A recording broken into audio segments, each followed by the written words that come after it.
There are certain games you remember not just for how they played, but for how they felt. And the Warriors, this one felt like pure street level chaos. Released in 2005 by Rockstar, this gritty beat 'em up was based on the cult classic 1979 film, and somehow it became one of their most underrated gems. But 20 years later, I had to ask, is the Warriors still worth playing in 2025, or has time taken its toll? Let's open the Backlog Vault and find out. The Warriors drops you into the brutal streets of New York, playing as the gang, obviously known as the Warriors. Basically, it's during the events of the film, but not only that, you get to play the events and see what happened before the film. The tone is dark, violent, and unapologetically 70s, with graffiti-covered walls, funk-infused music, and constant threats around every corner. Every gang on every turf wanting a full-on scrap. I played this when I was young, and I had no idea what half of the dialogue meant, but I recognised scenes from the movie which I'd previously seen, and obviously I was hooked. The intro still slaps. That gritty opening,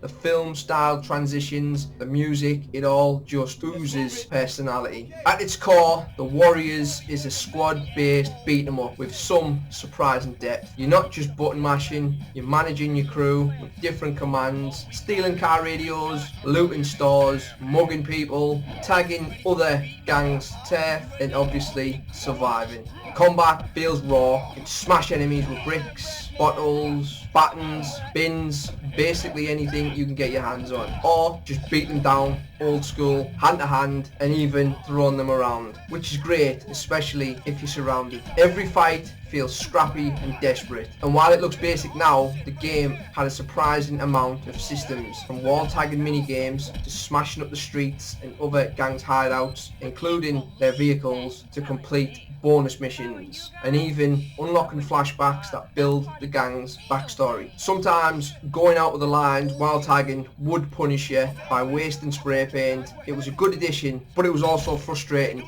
at the same time. Another thing I forgot is how often the AI squad mates run into trouble. Sometimes they're bodying people with you, other times they're just vibing while you're basically getting your head kicked in. Visually, it's aged in that early 2000s kind of way. Grainy textures, stiff faces, and a lot of dark environments to cover it all up. But there's something amazing about it. It matches the film's gritty energy perfectly, and the audio design is genuinely great. The sound effects, licensed tracks, and the voice acting all feel spot on. Rockstar nailed the tone. It's exactly how the movie intended it to be. I still get chills hearing, "Can you dig it? Can you dig it?"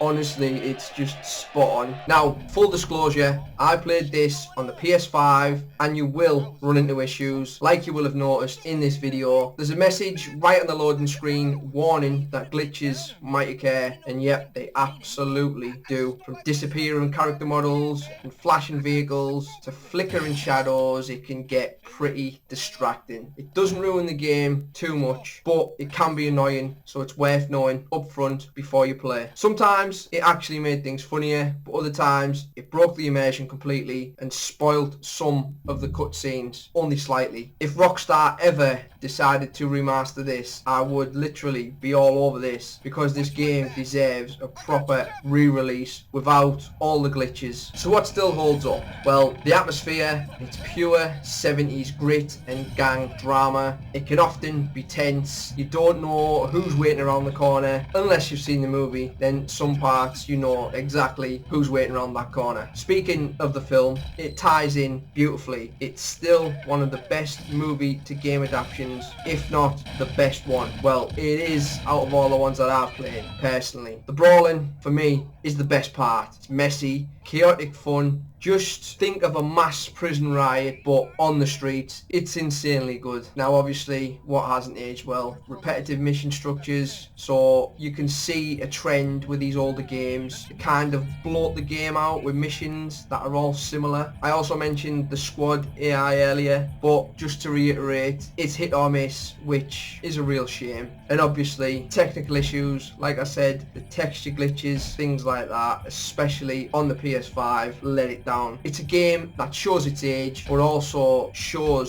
just how bold Rockstar used to be with their ideas. And if you ask me, they really need to start doing things like this again. So, does the Warriors still earn its place in the vault? For me, absolutely. Despite the glitches and the aging mechanics, there's nothing else quite like it. It's stylish, violent, and packed with personality, and you can tell Rockstar put real love into adapting the film, which, by the way, they absolutely nailed. So, vault it, play it, or avoid it.